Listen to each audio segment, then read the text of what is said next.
అందరికీ జేబీఎం. నేను Rajesh Mahasena. Welcome to Mahasena media.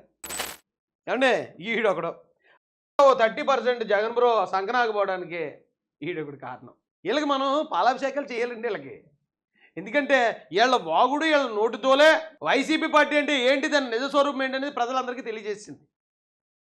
ఈడు చూడండి సినిమా డైలాగ్ చెప్తాడు. ఏమన్నా మాట్లాడితే నేను ఒక రెడ్ బుక్ తీసా, రెడ్ బుక్లో రాసా, ఒరే 4 పేర్లు రాసుకునే దానికి పుస్తకం అవసరం, మతి మరిపోడు తప్ప.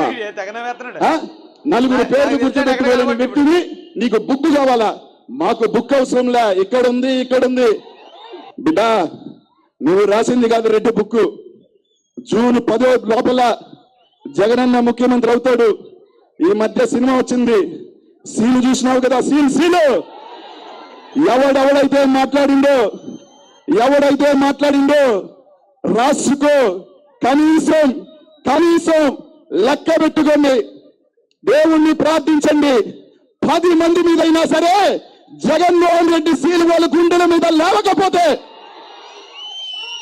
వాళ్ళ గుండెల మీద జగన్మోహన్ రెడ్డి సీలు వేయకపోతే జగన్మోహన్ రెడ్డి సైనికులం కాదు బిడ్డ.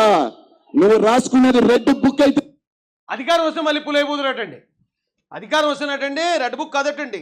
సలార్ సినిమా వచ్చింది కదండి, సీలే హతడాడు గుండ్ల మీద. మాకు గుండ్ల మీద 10 మంది కన్నా సీలేసేసి ఈ పోటుగాడు హీరోలో బిల్డప్ ఇచ్చేస్తాడట.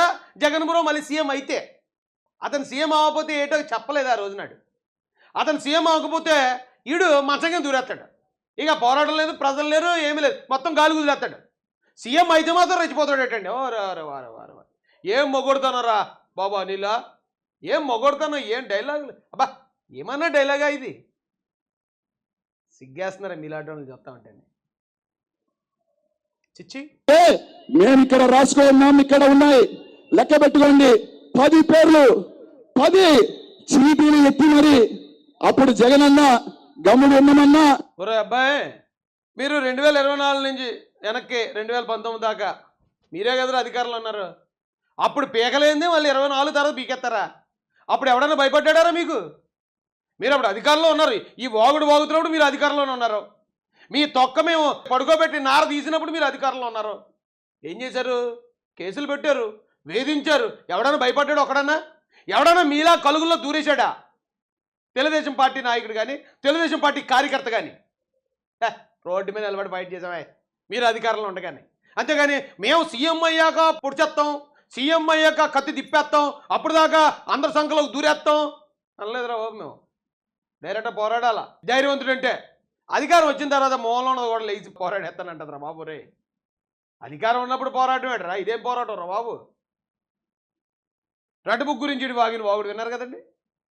రెడ్ బుక్ అంట అంత కామెడీ వేస్తాం సీల్, అవసరమైతే అన్న కోసం లోపలికి వెళ్ళేదానికైనా సిద్ధంగా ఉండి జూన్ తర్వాత 10 తర్వాత జగనన్న సీఎం లోపలికి వెళ్ళే పని చేస్తానన్నాడంటే దాని అర్థం ఏంటండి? నేరం చేస్తాననే కదా. ఇవాళ జగన్మోహన్ ఇతను మాజీ మంత్రిడు, ఇడేమి ఆవరగాడు బెట్టింగ్ ఆడుకునే ఆస్థాయే కాదు, ఆల్రెడీ బెట్టింగ్లు కూడా ఆడాడు. కానీ దాంతోపాటు ఇలాంటి వాడిని ఎమ్మెల్యే చేసి మంత్రి కూడా చేశాడు జగన్ రెడ్డి. ఒక మంత్రి డైరెక్ట్గా థ్రెటన్ చేస్తున్నాడు.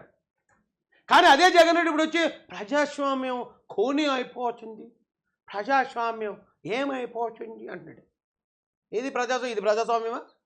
మళ్ళీ ఒకవేళ తప్పు జారి రాష్ట్రానికి మళ్ళీ గడ్డుకాలం దాపరించి వీళ్ళ అధికారులకు వచ్చుంటే ఎంతమందిని చంపేసి ఉందరు? డైరెక్ట్ మంత్రి వచ్చి నేను సీలేస్తాను, నేను అవసరమైతే జైలుకు పోతాను అంటే నేను నేరం చేస్తానని డైరెక్ట్ చెప్తున్నాడు. లోకేష్ గారు ఎక్కడ చెప్పలేదే. నీ రెడ్ బుక్ కాదు బిడ్డ, సీల్ రాసుకో, వేస్తా. జగనన్న మీద పేరు పెట్టి, జగనన్న పేరు పెట్టి వేస్తాం. ఆ పప్పుకు చెప్తున్నాం, 4 మాటలు మాట్లాడితే 4 రెడ్ బుక్లు రాస్తే తడిసిపోయే ప్యాంట్లు వేసుకొని నేను లేవు. ఇక్కడ జగన్మోహన్ రెడ్డి అభిమానులు, జగన్మోహన్ రెడ్డి కోసం ఏం చేసేదానికి వచ్చి వేలాది మంది ఇక్కడ కాచుకోన్నారు, సిద్ధంగా ఉన్నారని చెప్పి తెలియజేసుకుంటూ, ఎవడ ప్యాంట్లు తడిసిపోయి ఎవడ రాష్ట్రం వదిలేసి ఢిల్లీ వారిపోయి ధర్నాలు చేసుకుంటూ రెడ్ బుక్ బాబోయ్ మేము చచ్చిపోతున్నాం బాబోయ్, అక్కడ రాష్ట్రంలో మమ్మల్ని చంపేస్తున్నారు కాపాడండి అని అక్కడ చోటమోటో లీడర్లని, చోటమోటో ఎంపీలు కాళ్ళు పట్టుకుని ఎవడ ప్యాంట్లు తడిపేసుకుంటున్నాడో 2 నిమిషాలు చూచేస్తా నాకు అనిల్.